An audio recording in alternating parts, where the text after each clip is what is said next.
उत्तर प्रदेश की बड़ी जिम्मेदारी आपने कांग्रेस के लिए संभाली है। आपने चुनाव भी लड़ा है। आप संभल से खुद को कहते हैं, उस गांव से कहते हैं जिस संभल के बारे में आप शास्त्रों का उदाहरण देते हैं।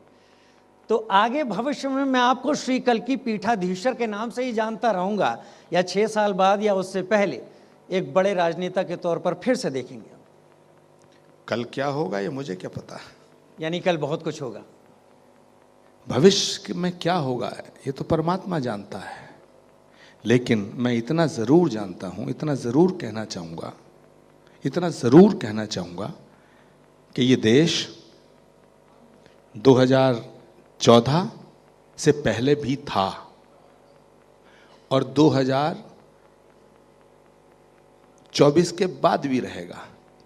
लेकिन इस देश में जो बीमारियां पैदा हो गई हैं, जो समस्याएं खड़ी हो गई हैं, उनके लिए अभी 2029 तक नरेंद्र मोदी जरूरी है।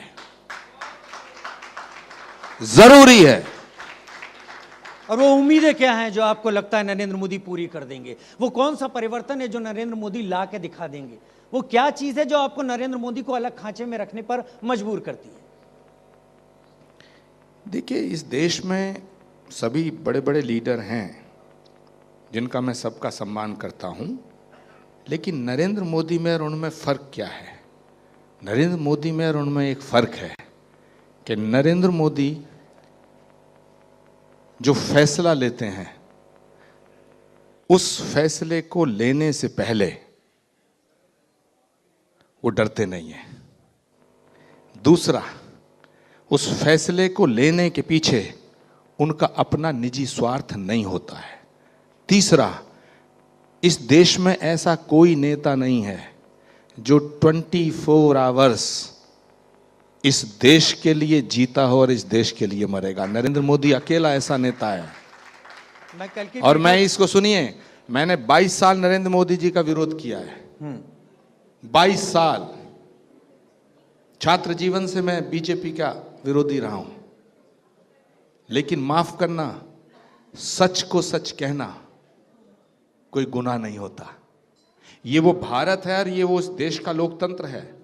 जिस समय इंदिरा गांधी जी ने पाकिस्तान के 2 टुकड़े किए थे तो पंडित अटल बिहारी वाजपेयी इंदिरा गांधी जी के घोर विरोधी थे, लेकिन in the interest of nation, राष्ट्र के हित में उन्होंने इंदिरा गांधी जी के फैसले की सराहना की थी, उन्हें दुर्गा कहा था। चलिए, ये वो देश है, ये वो देश है, समाप्त करता हूं। ये वो देश है।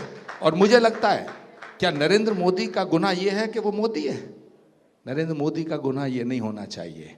नरेंद्र मोदी के फैसलों की आलोचना होनी चाहिए, नरेंद्र मोदी के फैसलों की समीक्षा होनी चाहिए, लेकिन नरेंद्र मोदी से नफरत की गुंजाइश नहीं होनी चाहिए। हम कल की पीठाधीश्वर से भी बात कर रहे हैं या बीजेपी के भविष्य के नेता से? मैंने अभी तक बीजेपी ज्वाइन नहीं की है। करेंगे? संभावनाएं हैं? आप चाहते क्या है? मैं पूछना चाहता हूं, मैं भविष्य के गर्त की संभावनाएं तलाश रहा हूं। बीजेपी में जाना कोई गुनाह थोड़ा ही है। चलिए, लेकिन मैं अभी गया नहीं हूं। हाँ, मैंने भाजपा ज्वाइन नहीं की है, लेकिन मैं नरेंद्र मोदी को ज्वाइन किया है। हालांकि आपके पास 6 साल का कांग्रेस का वो पीरियड अभी है। अभी 6 साल बाद कांग्रेस भी आपको बुला सकती है। छोड़ आए हम वो गलियां।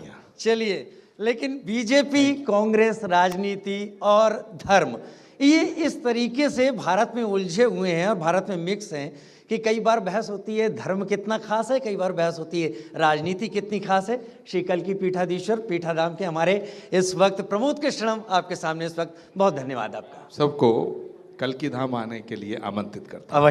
थैंक यू भाई। बहुत शुक्रिया आचार्य प्रमोद कृष्णम जी आपका कि आप हमारे मंच पे आए। बहुत ही इंटरेस्टिंग सेशन था जिसका संचालन राजीव ने किया।